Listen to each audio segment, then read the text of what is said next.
¿Cómo les va, alumnos? Vamos a abordar ahora la unidad 3, que comienza con los distintos modos de adquisición del dominio. ¿Cuáles son los modos para adquirir el dominio? El dominio se adquiere con los hechos o actos de los que puede resultar la adquisición de este derecho real. El derecho real de adquisición del dominio se adquiere por apropiación, transformación, accesión, por tradición, por percepción de frutos, por la sucesión en los derechos del propietario y por la prescripción adquisitiva. Todos estos modos de adquisición de dominio vamos a abordar en esta unidad 3. ¿Qué dice la doctrina al respecto? La doctrina establece dos modos de adquisición: originarios y derivados. El modo de adquisición originario ocurre cuando el dominio nace en la cabeza del adquirente sin atención al derecho del antecesor y no tiene limitaciones salvo las que surjan de la propia ley. ¿Qué dice la doctrina respecto a el modo de adquisición derivado? El modo de adquisición derivado ocurre cuando es recibida por un propietario anterior en virtud de un acto jurídico causal que determina la transmisión del dominio y en consecuencia es adquirido con todas las limitaciones, obviamente, que aquel tenía. ¿Cuáles son los modos originarios de adquirir un dominio? La apropiación, la accesión, la percepción de frutos y la prescripción adquisitiva. ¿Cuáles son los modos derivados? La tradición y la sucesión.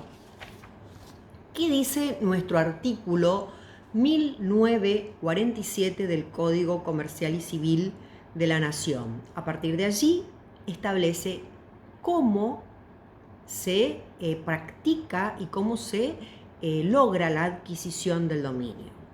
Este artículo dice: el dominio de las cosas muebles, no registrables, sin dueño, se adquiere por apropiación. Son susceptibles de apropiación: 1. Las cosas abandonadas. 2. Los animales que son objeto de la caza y la pesca. 3. El agua pluvial que caiga en lugares públicos o corra por ellos. No son susceptibles de apropiación las cosas perdidas. Si la cosa es de algún valor, se presume que es perdida, excepto prueba en contrario. 2. Los animales domésticos, aunque escapen e ingresen a inmueble ajeno. 3. Los animales domesticados. Mientras el dueño no desista de perseguirlos, si emigran y se habitúan a vivir en otro inmueble, pertenecen al dueño de este, si no empleó artificios para traerlos, obviamente. Y el último apartado de este artículo habla de los tesoros. Si seguimos adentrándonos en los distintos artículos que siguen al 1947, vamos a encontrarnos con el artículo de cómo adquirimos los animales a través de la caza y de la pesca. Según el artículo 1948, que es el que habla de la caza, dice: el animal salvaje o el domesticado que recupera su libertad natural pertenece al cazador cuando lo toma o cae en su trampa. Mientras el cazador no desista de perseguir el animal que hirió, tiene derecho a la presa, aunque otro lo tome o caiga en su trampa. Pertenece al dueño del inmueble el animal cazado en él sin la autorización expresa o tácita del dueño del inmueble. En este caso no importa a los fines de la adquisición si el animal ha muerto o fue herido por el cazador. Si éste lo persigue en caso de estar herido, nadie puede tomarlo. Se considera que la adquisición se produce recién cuando el animal es tomado por el cazador o bien cuando ha caído en sus trampas. El artículo subsiguiente a este habla de la pesca. El artículo 1949 dice: quien pesca en aguas de uso público o está autorizado para pescar en otras aguas, adquiere el dominio de la especie acuática que captura o extrae de su medio natural. ¿Cuáles son las especies acuáticas a las que refiere la norma? Habla de los peces, de los moluscos, los crustáceos o plantas acuáticas. La adquisición ocurre cuando alguna de estas especies es capturada o extraída en su medio natural. Aquí vamos a tener presente también para trabajar y analizar la ley 24.922 cuando nos adentramos en lo que es pesca, porque la ley 24.922 rige y habla sobre el régimen federal de la pesca. No podemos solamente hablar de la pesca a costa del río, sino que tenemos que analizar lo que dice la ley 24.922, que es la que a nivel nacional perfila y trabaja todo lo que tenga que ver con la apropiación de lo que se pesca. Obviamente el ámbito, la autoridad de aplicación, el Consejo Federal Pesquero, la conservación, protección, administración de todos los recursos naturales que tengan que ver con la caza, el registro de pesca, el Fondo Nacional Pesquero, el régimen de infracciones y sanciones. Todo está abordado en esta ley, en la 24.922. Ahora vamos a adentrarnos en el artículo siguiente que habla de los enjambres. El artículo 1950 dice: el dueño de un enjambre puede seguirlo a través de inmuebles ajenos, pero debe indemnizar el daño que cause, y si no persigue o cesa en su intento, el enjambre pertenece a quien lo tome.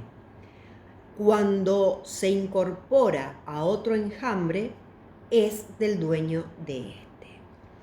Estos son los temas que vamos a trabajar, estimados alumnos, en el desarrollo de la unidad de referencia, y es el primer punto de esta unidad.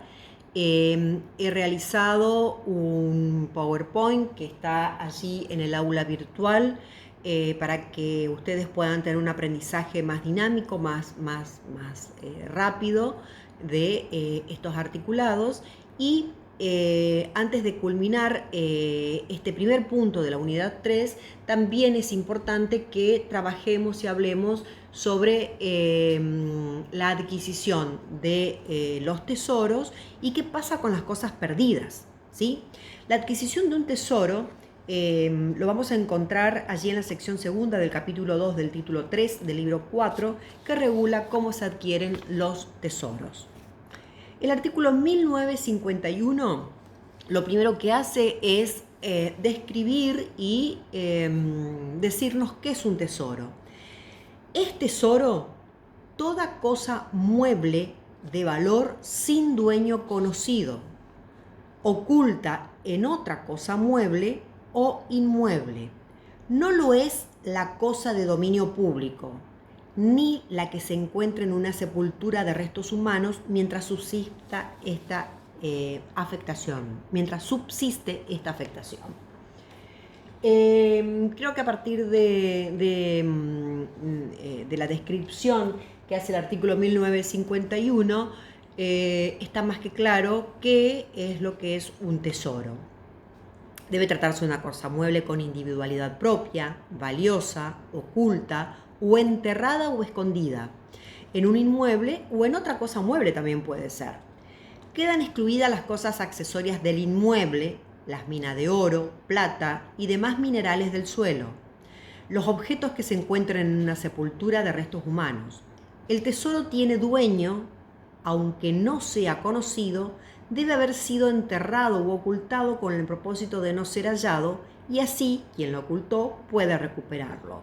No debe haber indicios de quién pudo ser el dueño para que el hallador adquiera el dominio por apropiación.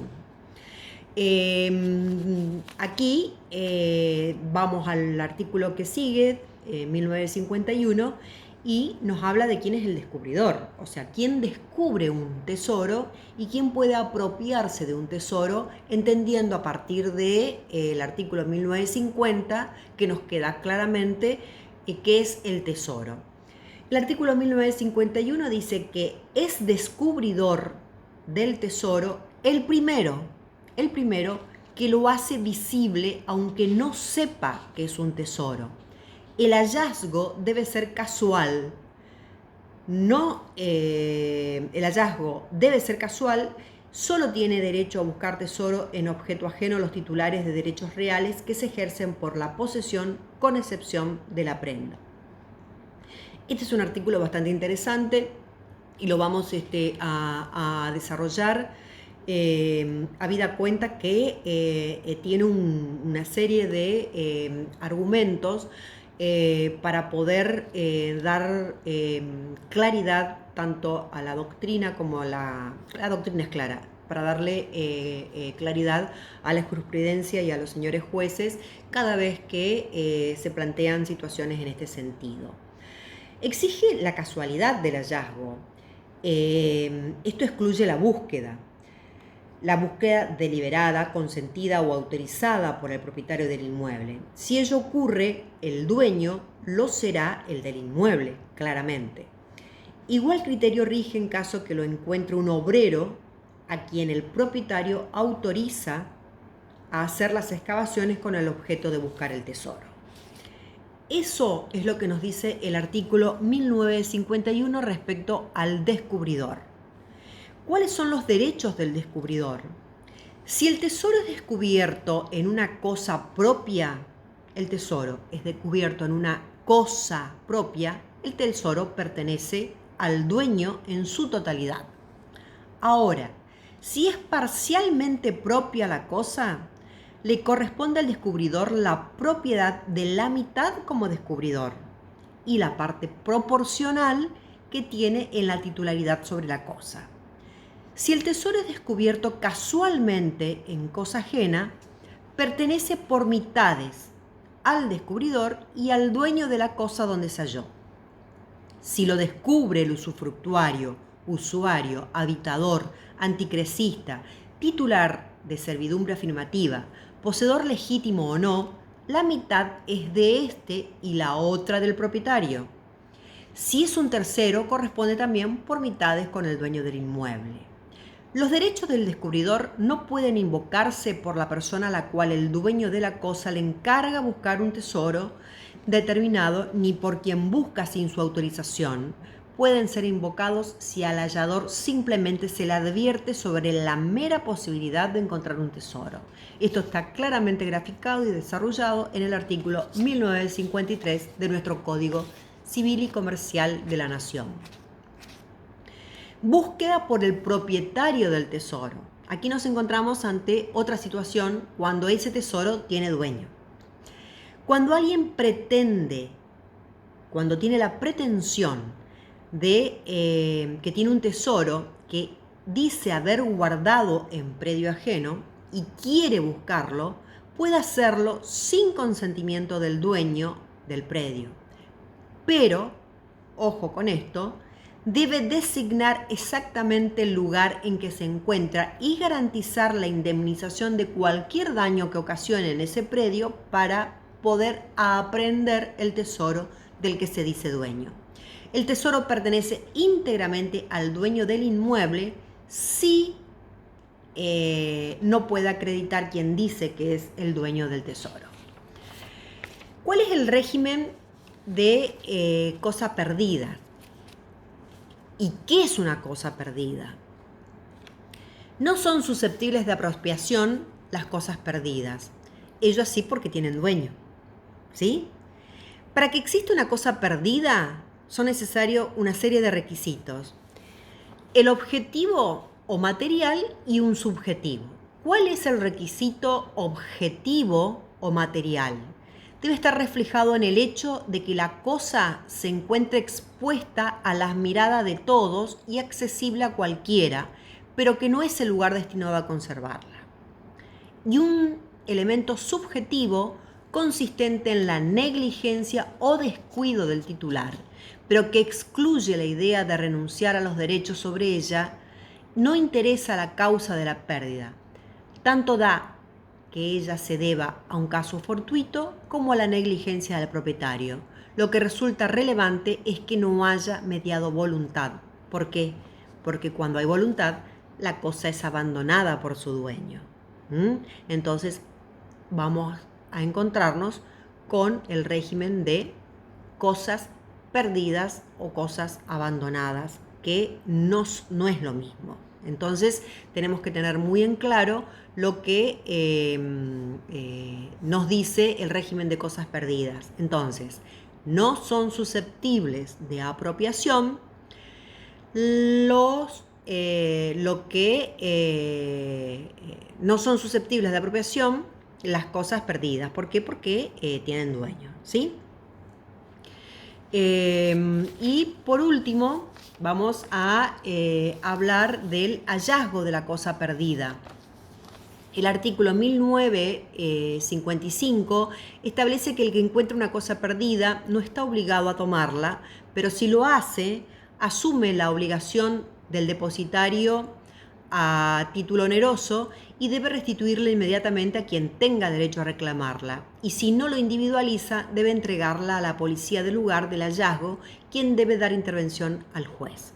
A partir de aquí también tenemos una serie de elementos y requisitos para trabajar lo que es el hallazgo de la cosa perdida para que podamos realmente establecerla de la cosa o entender qué diferencia hay entre la cosa abandonada. Bueno, hasta aquí, estimados alumnos, vamos a hacer el video y vamos a trabajar, ya les digo, les dejé los dos PowerPoint en la aula virtual, pero vamos a desarrollar caso por caso en el aula y además de trabajar caso por caso, en esta breve descripción, muy pero muy breve, donde he hecho solamente una enumeración de los artículos de nuestro Código Civil y Comercial de la Nación, lo que me interesa es que podamos abordar cada uno de estos artículos con ejemplos de la vida real. Así que, por favor, lean todos estos articulados y una vez que los podamos internalizar, nos encontramos en el aula virtual para poder trabajar con ejemplos de cada uno de ellos. Muchas gracias.